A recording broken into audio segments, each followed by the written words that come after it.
It's Dirty Story Night. This week we have Shania Twat doing an entry in our reality television month.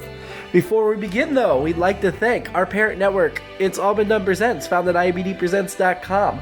They have podcasts, written work, video series, and more. I'd like to highlight Stark Story Snacks, which has just returned for a second season, and also has an illustrated edition of the first season on sale. Stark Story Snacks are micro stories, usually only a page or two long, on a variety of topics. It's done anthology style, so you can jump in at any point, and they're released weekly on Mondays. New episodes this January and February, only at IABDpresents.com. Please also support us by going to patreon.com/IABD. If you like this podcast, it is free, but we'd really appreciate if you chip in a couple bucks a month. If you chip in $5 a month, you get all kinds of special rewards, like free versions of our paid content. So check that out. There's also exclusive stuff only available to Patreon donors. And now enjoy Dirty Story Night. All right. Let me open up the Book of Sadness here. I am Shania Twat. And this is a story that has been inspired by the writings of both Philip K. Dick and the directorial performances of Ridley Scott. So I want you to imagine a very dark, noir, Blade Runner type situation, and I call this American Idol 2525. Mist blows across a cold steel catwalk. A pair of jackboots march slowly, clanking, tap, tap, tap, down the metal pier as a cloaked figure looks down below in a field of frozen cylinders. Various mechanical arms, like a claw machine, reach down and up, lifting these cylinders, moving them around, freezing them, unfreezing them. The figure walks to its desired location, a center cryo console. He lifts up his hood. It's Simon Cowell. He is old. He is centuries old. Cybernetic enhancements have sustained him over the centuries. You look into his eye. You see just a bright, shiny red laser focusing, enhancing, enhancing, enhancing, zooming, enhancing, backing up, zooming, enhancing. He reaches over to a control console and types in keys on a keyboard. One of the claws goes down, pulls up a cylinder, and drops it in the center of the cryo console. Simon Cowell looks at this frozen cylinder, just this layer of frost appearing, covering what's behind it. He wipes his hand on the cylinder and looks at the contents inside. Of all the men, women, and mutants he has loved over the centuries, no love has been greater than how he's felt about the 29th clone of Ryan Seacrest. There's a problem, though. Clones don't last. They only live 4 years. And that's why Simon has sustained himself for all these centuries. He has frozen this clone. He has put it in cryostasis because he knows it has to live as long as he does for love. Luckily, science has found a way. What he needs to sustain this clone is the semen of the most erotic performer on Earth. He knows he can do this, and he has performed a large social engineering experiment over the centuries to just lower the bar for what is socially acceptable. And now he's done it. He looks up at the frozen thing and says, "Soon, my love, soon." Marches off, back through the fog down the catwalk. A few days later, studio lights come on. Everybody's sweating. The crowd is going wild as our three panelists begin their judging of the new reality show, Simon Cowell's The Fuck Factor. Owned by Disney, Fox, ABC, CNN, CBS. Simon knows he has to find the ultimate performer and get a semen. get his seed and give it to his true love. The performers start coming out. The pre-production cameras roll, grab the most eccentric people, couple of mooks. Nobody cares. First guy comes on who's serious. Looks at the camera and Simon's like, "So why are you here?" He's like, "I have the most amazing sexual skill you will ever see in your life." And Simon looks over at his other two judges, the reanimated corpse of Paula Abdul, and after his name was changed in the late 22nd century, Randy Black Guy. Simon says, "Really? Begin." This guy, he reaches over, bends over, pulls his dick out of his pants, goes down and begins autofellatio.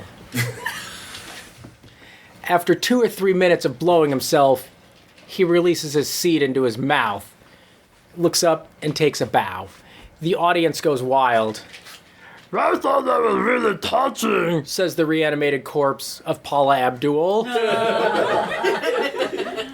"Yo, dog, that was some pretty good blowing if I've never seen it," says Randy Black Guy.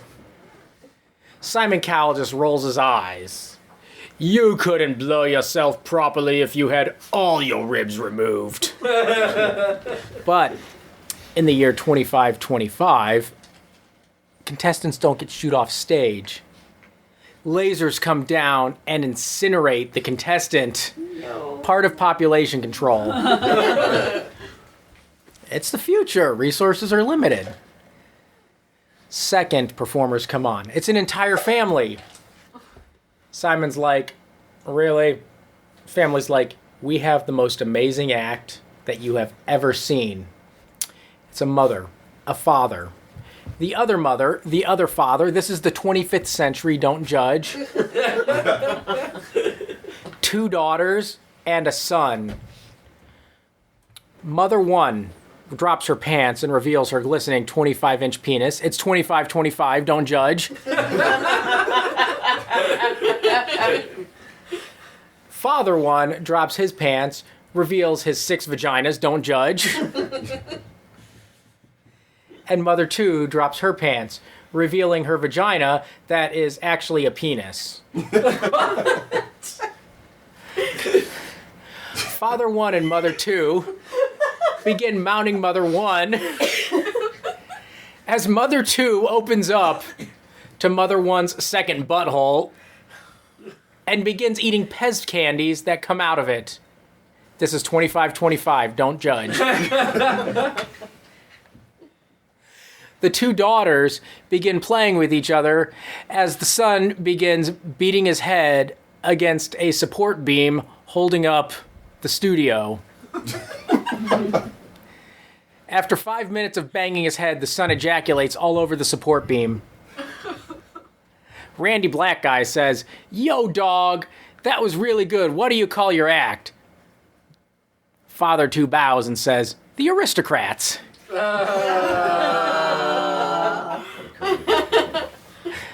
Once again, the reanimated corpse of Paula Abdul says, "I thought that was very sweet." Simon Cowell takes out a shotgun and finishes off the reanimated corpse of Paula Abdul. He'd been wanting to do that for 150 years. I've seen better Aristocrats jokes from the Duggar family, thank you very much. Third act comes out. Just another guy doing autofellatio. He doesn't even care. Simon's pissed off. He just runs out of the studio, pulls a remote off of his belt and presses a button. A thermonuclear bomb goes off, blows up the studio and half of New York City. He's tired of this. He's never going to get what he needs. He goes down to a seedy bar on 5th and some letter street in the middle of Manhattan and starts downing shots. He's never going to find what he needs. His true love is trapped forever. What's he going to do? Then he lifts up his 25th shot, and just off a reflection on the shot glass, he sees a dark alley. a corner, a homeless guy in a trench coat who begins shooting up heroin and masturbating. Simon starts to get turned on. Finishes his shot, leaves the bar, walks down that alley. Luckily, Simon had a good 3 or 4 ounces of heroin on him himself. Looks at the homeless guy and says, "I will cut you a deal." Homeless guy looks at him and thinks he knows what he needs. Simon Cowell drops his pants, lets the homeless guy fondle his balls for a good 10 minutes. Afterwards, the homeless guy gives Simon the old reach around, then kneels down to begin putting his mouth on Simon's penis. Simon stops him. He's like, "I'll tell you what I really need." Takes the homeless guy's dirty sweatpants off, puts his unwashed dick in his mouth, and moves back and forth until the homeless guy releases all of his load. Simon knows what he needs now. He needs to hurry and get back to the cryo farm. He gets in his vintage Tesla Model S and drives back as fast as he can. A traffic camera stops him. Immediately, the police begin a high-speed chase.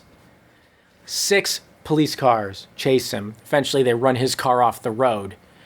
Simon is distressed. He doesn't know if he can get in time to his love before the semen degrades. And the cops pull him out of the car and beat him, as New York City cops do. And Simon says, "Please, is there anything I can do?"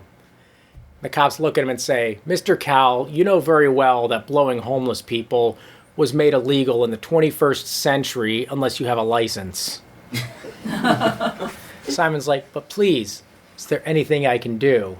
Cop's like, "Well, I suppose we could cut a deal, but it'll cost you all the semen in your mouth." Simon, thinking quick, is like, "Okay." Cop's like, "What?" Simon's like, "Let's do it." And Simon just spits jizz all over the cop's face. Cop's like, "Well, I guess we're okay." Unbeknownst to the cops, Simon had hid some of the semen in his own asshole, anticipating a situation like this might happen. Simon gets in his car and drives to the cryo chamber. Walks across the catwalk, cutting through the mist again. Dials the console and initiates the unfreeze sequence. A limp body falls to the floor. It breathes for the first time in centuries. Looks up and says, "What's going on?" Simon says, "Shh, shush, my love. We've done it. We've done it." With that, he puts his mouth on the clone of Ryan Seacrest, kisses it, moves his tongue in and out, looks at the clone of Ryan Seacrest and says, "Eat my asshole." Clone of Ryan Seacrest gets behind Simon as he gets on all fours, puts his mouth on. Simon releases the semen into his mouth, along with a little bit of turd, but, as is. Clone of Ryan Seacrest gets horny after that and immediately mounts Simon Cowell on all fours. Simon Cowell takes it for a good 20 minutes and just jizzes all over the floor. 2 years later, he's holding hands with the clone of Ryan Seacrest as they go into the studios of Fox, Disney, CBS, Netflix, ABC, and pitch their new reality show. 9 horny virgins, one of them HIV positive. Find out who is the carrier.